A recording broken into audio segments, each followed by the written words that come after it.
ایک چیتاونی قرآن کو social media پر نہ بھیجو۔ معزز سامعین کرام، السلام علیکم ورحمۃ اللہ وبرکاتہ۔ گزشتہ دنوں سے ایک میسج سوشل میڈیا پر خوب نشر کیا جا رہا ہے، جس میں ایک شخص یہ کہتا ہوا سنائی دے رہا ہے کہ قرآن کریم کو واٹس ایپ یا سوشل میڈیا پر نہیں بھیجنا چاہیے، کیونکہ مسلمان خود اسے ڈیلیٹ کر دیتے ہیں، اور یہ قیامت کی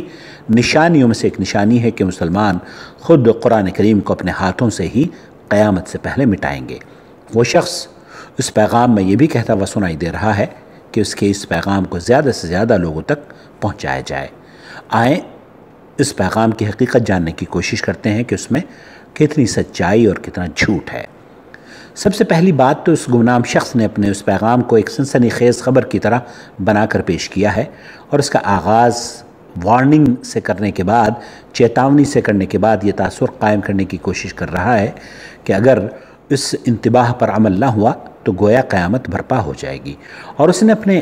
دعوے میں مزید جان ڈالنے کی غرض سے ایک حدیث فوراً گھڑ کر پیش کر دی ہے کہ قیامت سے پہلے خود مسلمان قرآن کریم کو اپنے ہاتھوں سے ہی مٹائیں گے۔